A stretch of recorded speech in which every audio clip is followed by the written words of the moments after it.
series. I've loved being here and just listening to the different people that have brought stuff every week, and I get to do something in this series that I think actually I can speak from a lot of experience with, but I'll go into that in a moment. But I want to tell you, I am married to a great guy called Matt, and he is absolutely fab.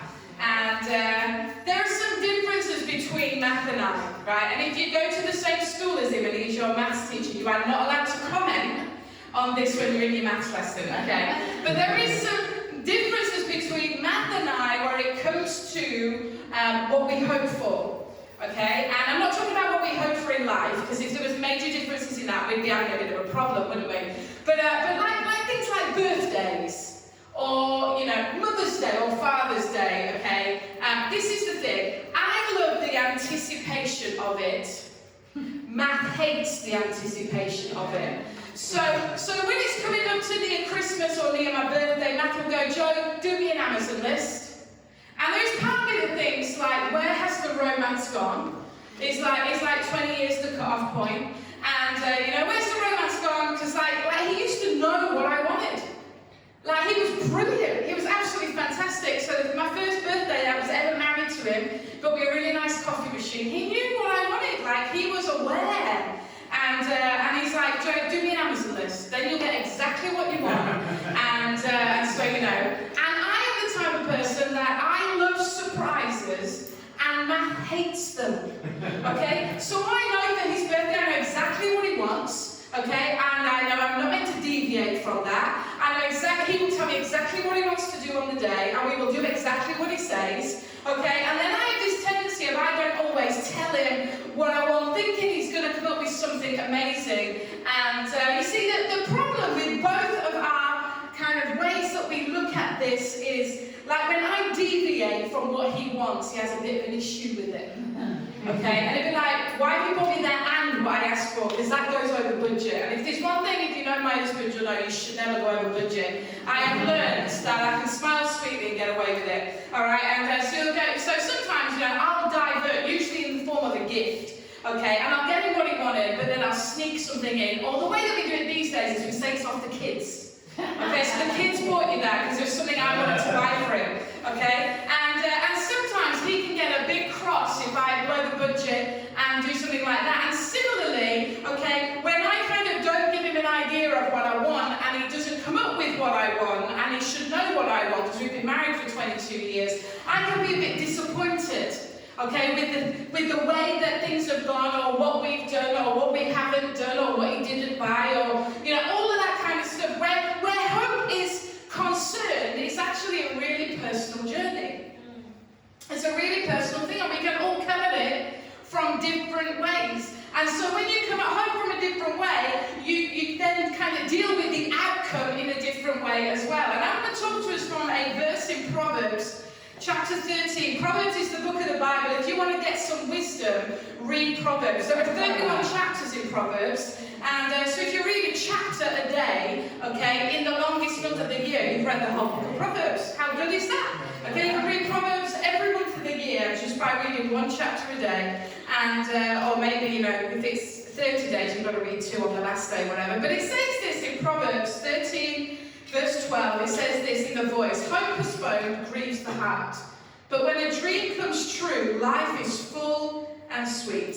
In the Message version, it puts it like this: unrelenting disappointment leaves you heartsick, but a sudden good break can turn life around. And what I want to talk to you about today is the fact that everything in life has a process to make it happen. Yeah. Everything. There is nothing that I have experienced in life that has just come and it's been there. The moment I wanted it, it was in front of me. Okay? And we don't serve like Ronald McDonald is not God. Okay? So, and actually, if you go to McDonald's in Laos, you ain't ages, I don't know why they call it fast food. Okay? But the thing is, like God isn't this fast food, apart from when Harry worked there, and then it was always on time. Okay? God is not like this fast food service God. Okay? God realizes that for something to be great, sometimes it takes time. There is a process. There is some stuff that we need to go through, okay, to get the promise that God has given us. The NIV version of that verse says this: Hope deferred makes the heart sick. What does the word deferred mean? The word deferred means postponed, delayed, put back, lengthened, or the wait that happens after we have asked for something and before we get it. Now, I don't know about you, I am not the most patient person in the world.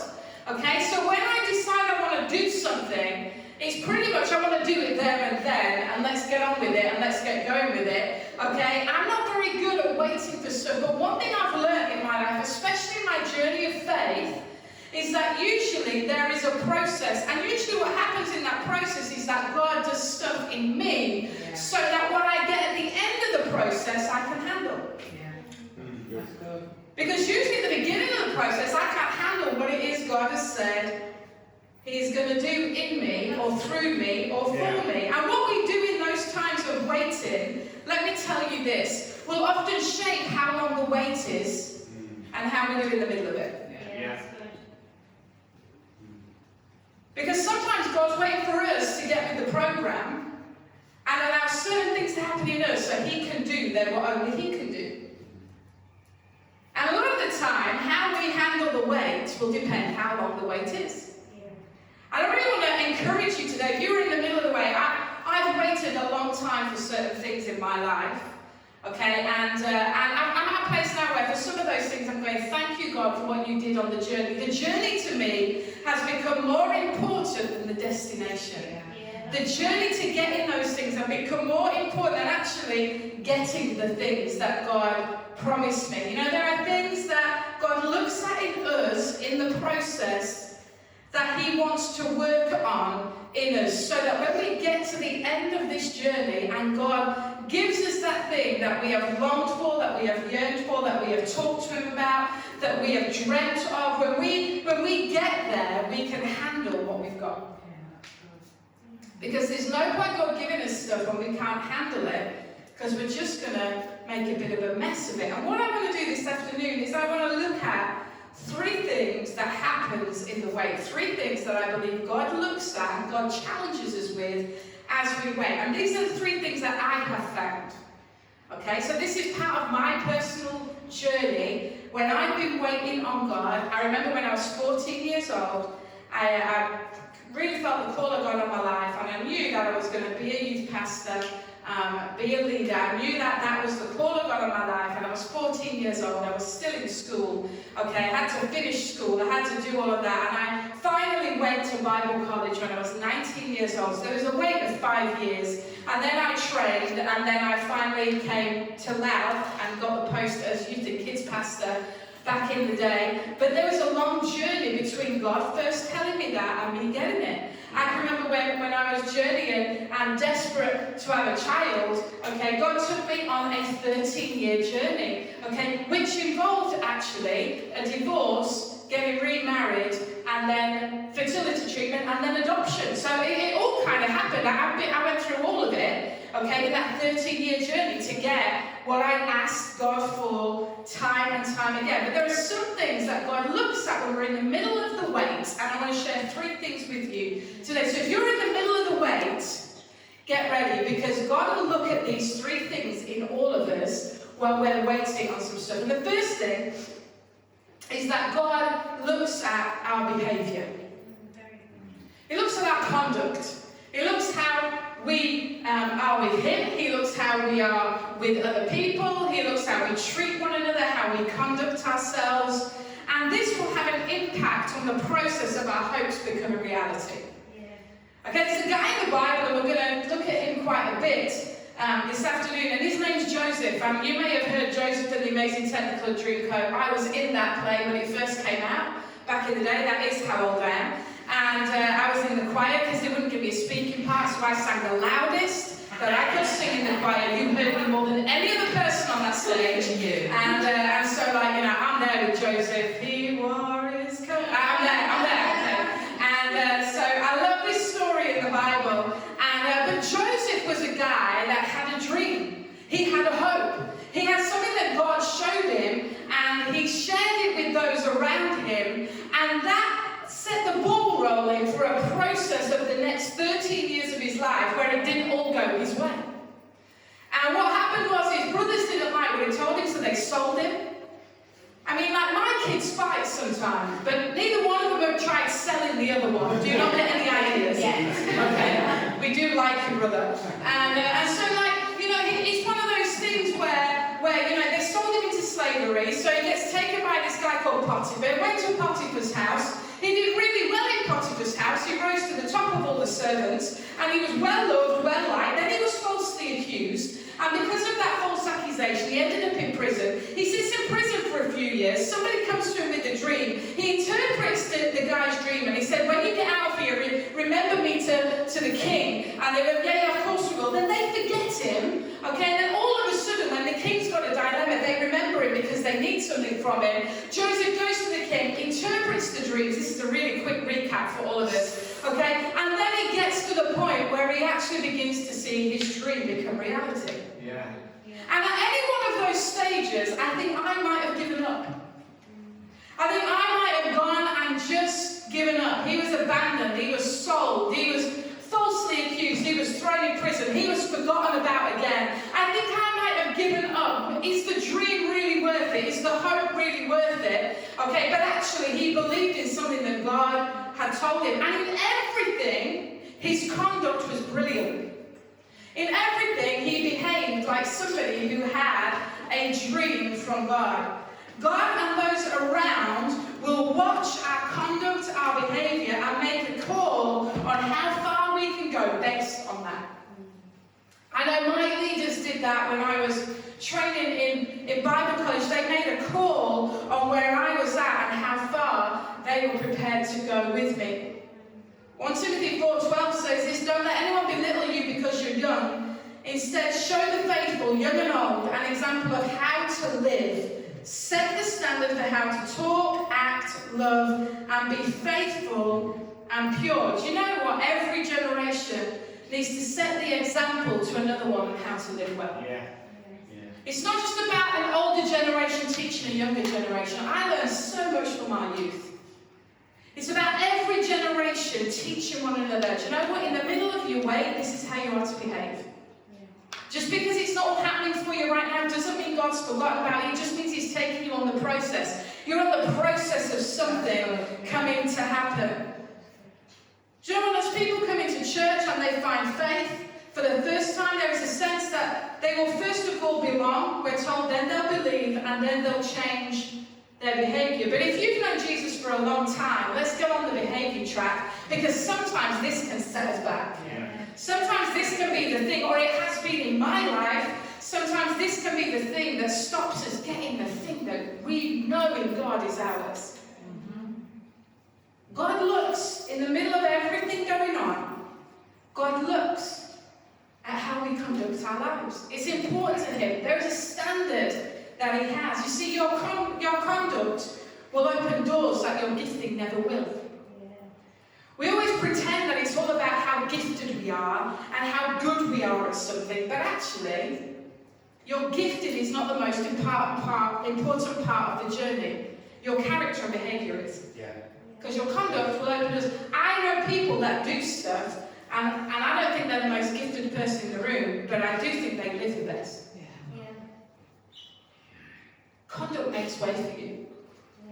And while you're on the process, well, there's this process of, I've got a dream, I've got a hope, I believe in something, to the point where actually it becomes your reality. There's a process, and in that process, God goes, let's look at how you conduct yourself, let's look at behaviour, and let's look at how far we can take this and how quick we can take this. I know for me, some seasons in my life I've seen very, very long, partly because of how I have behaved. And partly because of how I have conducted myself. So the first thing that God looks at is He looks at your behaviour. The second thing that God looks at, He looks at your thinking. Keeping a heart after God, even in the way, is such a key thing. Such a key thing. Psalm 62 verse 5 says this, my soul quietly waits for the true God alone, because I hope only in Him. And if God looks at our behaviour, every behaviour we have starts in our mind. Everything we do begins in our noggin up here. Every act we perform, every word that we say, everything we do, it will all begin in our mind. So if we want to act well, we have to make sure that we don't allow our minds to go places that are not good for us. We've got to be people that do all that we can. And I know in the world in which we live, and everything to do with our mental health and all of that, I know that sometimes it's really hard, but as much as it depends on us, let's try and keep our minds in the right place. And some easy things that we can do to try and help us in this is that in every season, have some key things out of the Bible that you'll keep going back to until God's brought you out of that season. So when I went through my season of, I really want to be a mum, and 13 long years, and some upheaval in the middle of all of that, there were some key scriptures that I had that in every single time I began to feel down, which, if you know much about biology, it was most months, okay? If every single time I was beginning to feel down, I was beginning to feel, God, when is this going to happen? This is not fair.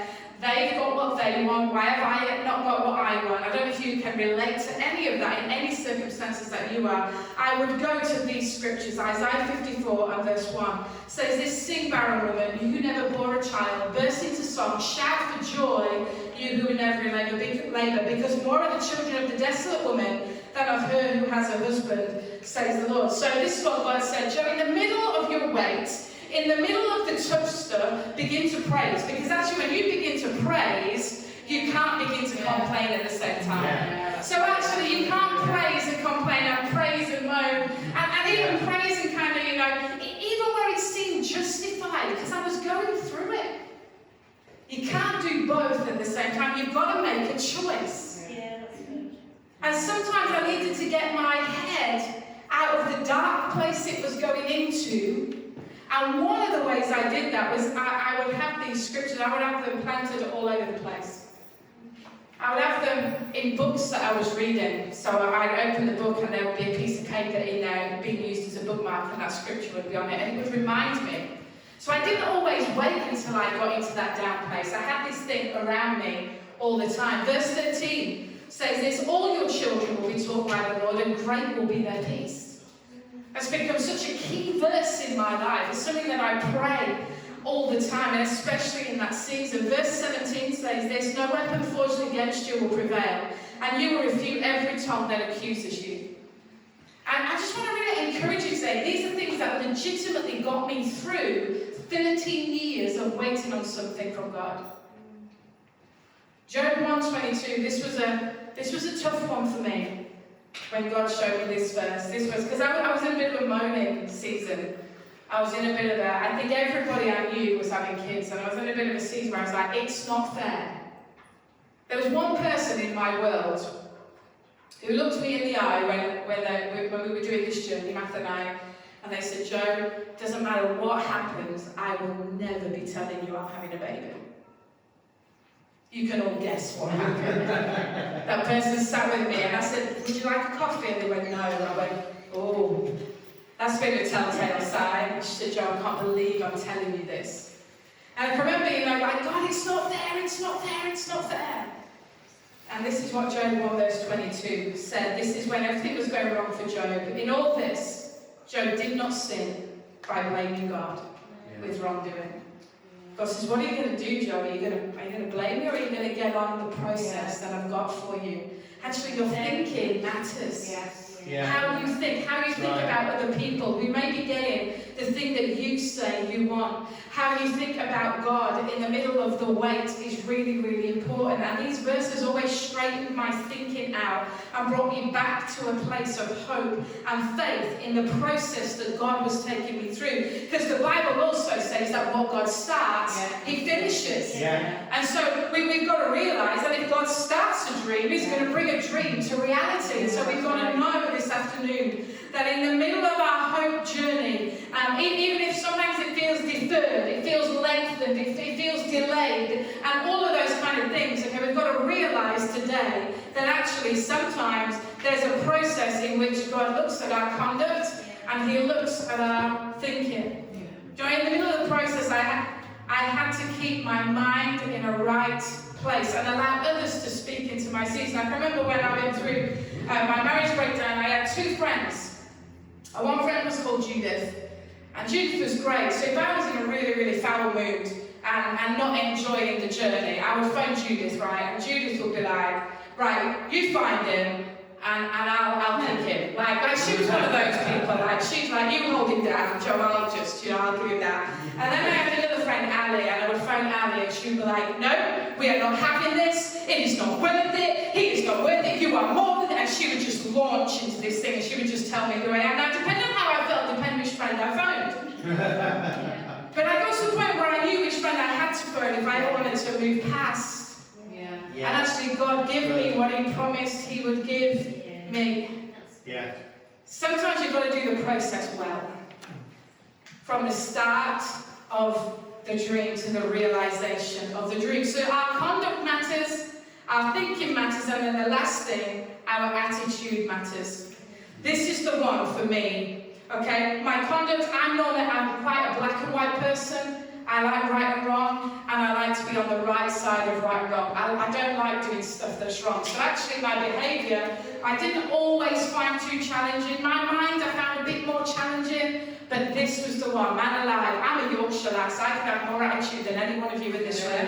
Okay, maybe not the Diane, but she's a Yorkshire lass too. So we're quite similar, and West Yorkshire as well, not just Yorkshire. Okay, but your attitude matters, and this has slowed me down so much in the waiting time. You see, God can in that moment give me what it is I am praying for, as with the wrong attitude I could ruin everything He's prepared for me. If I've got a bad attitude and God gives me what I've asked for, I'm going to ruin it in the first 5 minutes. You see, our attitude towards God matters, our attitude towards other people matters, our attitude towards, the community of believers that we belong to matters, and if our attitude stinks, we're not going to get anywhere. We're going back to Joseph again. This part of Joseph really, really challenges me. In a prison cell, he helped others out. He showed kindness to the cupbearer and the baker as they came to him and said, can you help me? Okay, do you know what? If Joseph had been from West Yorkshire, he'd have probably said no. Actually, I don't want to help you because I'm stuck here. Because this is the reality. I don't know all of the history of the cupbearer and the baker. Maybe someone else does. But they might have actually done something wrong to land them in prison. Joseph did nothing wrong. And he knew that by helping them, he was going to help them out of there. Okay, one of them ended up dying. But the other one, he knew that he was going to end up getting out of the place where Joseph was stuck. And yet Joseph still helped him. You see, our attitude matters. Joseph's attitude was immense considering all that he had been through. Philippians 2 verse 5 says this to us as believers today. Get this, I think probably the most challenging verse for me in the whole of the New Testament. It says this, your attitude should be the same as that of Christ Jesus. You don't like that, do you, Danny? No. Your attitude, my attitude, should be the same as that of Christ Jesus. How often is my attitude the same as Jesus? The same as the Son of God who came, who lived a perfect sinless life, who died on a cross, and there was 2 thieves beside him, a little bit like when Joseph was in the prison, and they'd done something wrong to get them on the cross, and they turned to him, one of them turned to him, and Jesus said, today you're going to be with me in paradise. Even in the most excruciating moment of his life, his attitude was kindness for those around him. His attitude was inclusivity. His attitude was all about people finding out who Jesus was. And the Bible tells me, this is the Apostle Paul, take it up with the Apostle Paul, right? This is not me. The Bible tells me my attitude should be the same as Jesus. How often is our attitude not the same as Jesus? For me, and I can only speak about me, it's quite often. For me, there's a dream, there is a hope, there's a destination that I can see over there. And for me, one of the biggest things in my life that has slowed me down is my attitude. And God sometimes can't propel us on to what He's told us. It's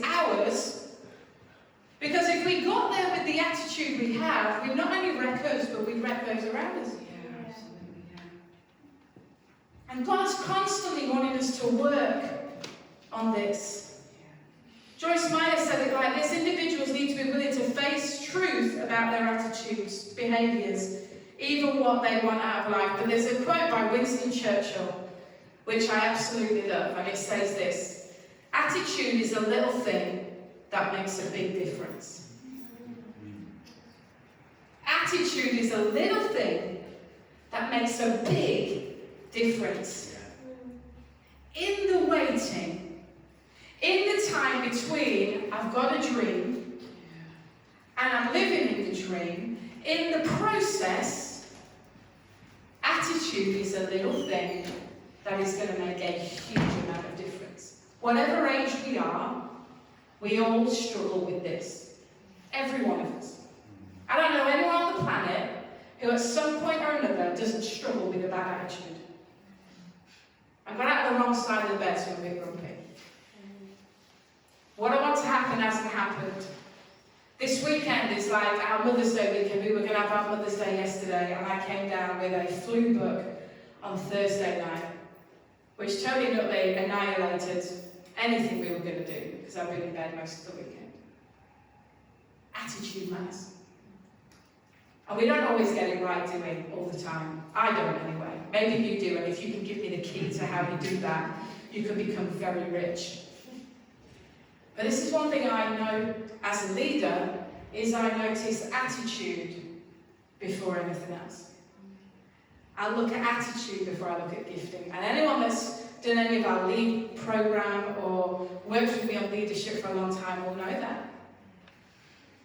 Sometimes lesser gifted people do stuff because they do it with a brilliant attitude. Yeah. And you know what? When we bring our stuff to God that we're going to do, and we do it with the right motivation and a right attitude and right thinking and right conduct, God is going to bless it like we were the most gifted person in the world. Yeah. So I want to encourage you today. I don't know where you're at with this whole kind of hope thing. I don't know if you're sort of, I've had journeys, multiple journeys in my life where hope has been a process for me. Whether that be doing something for God, whether that be something happening in my life that I really kind of want to look at, whether that be something happening in my private world or in my ministry world, whatever it is.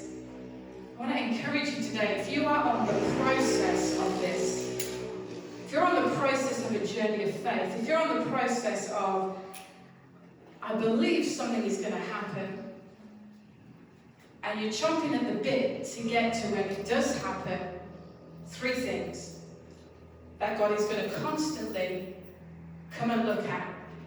He's going to look at your conduct. He's going to look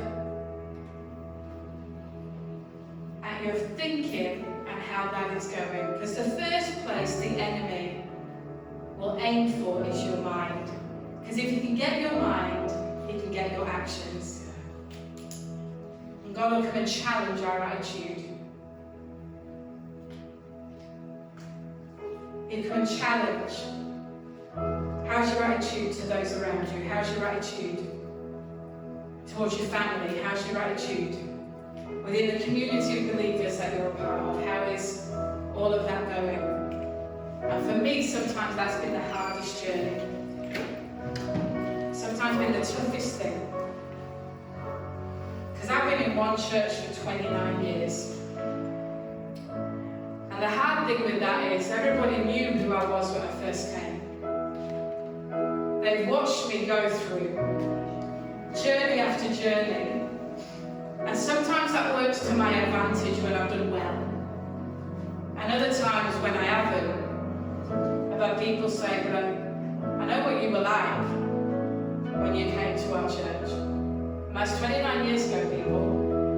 Not that person anymore, but they knew who I was. And sometimes people can't let go of who they knew you was. Maybe never be a church that's like that. Three things God will always look at as He's taking you on the process to a hope realised. process. Although Proverbs 13:12, hope postponed gives grief to the heart. But when a dream comes true, life is full and it's sweet. And my prayer for all of you is that there is a hope realized, that you're going to realize, you're going to live in what you've dreamt about. It's my prayer for you. I just know, because I've done it many times, that there is a process to that you're going to have to go on and you're going to have to stick with when you want to quit, so you can get to the other side.